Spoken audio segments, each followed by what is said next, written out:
Hi, I'm Mary, a librarian and book reviewer with a focus on stories written for kids, tweens, and teens. Today, I get to share with you this book called The Case of the Scarlet Snakebite by Christine Morel.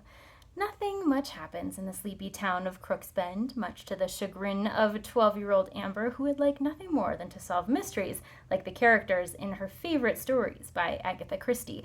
So in the absence of a real mystery, she points her finger at lots of people for doing things that maybe they might be doing wrong.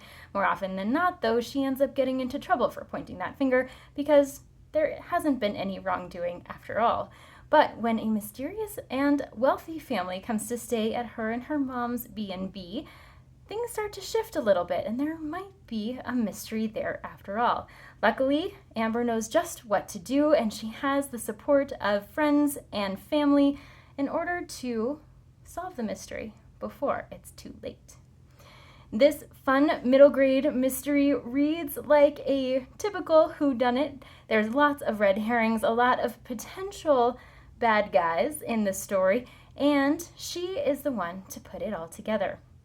There's also a lot of humor embedded within it. There are a lot of phrases that have more than one meaning, and for readers who are aware of those meanings, they're going to giggle along the way, and for those who are unfamiliar, they'll get to learn the meanings along with Amber. So there are fun moments worked into the dialogue, especially because the story unfolds from Amber's perspective in the first person. So you get to hear all of her inner thoughts as she is faced with all of these potential murderers and mystery makers, and she is analyzing all of her clues in ways that are sometimes over the top. So readers are going to empathize with her and her quirky behavior, and especially the fact that it's in a B&B where everyone is in forced proximity and there just might be a murderer in their midst.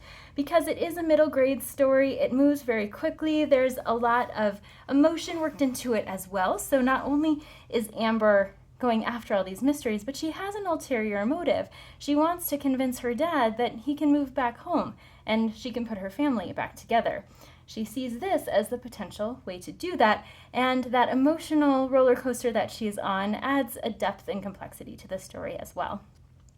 The writing is really accessible for middle grade readers, especially for confident middle grade readers who aren't afraid of a little bit of a longer chapter, but there is ample white space, some text that is more dialogue heavy than narrative, and even the narrative is forward moving. So readers are going to fall into this, they are going to want to know what happens next, and they are going to fall in the mystery alongside Amber.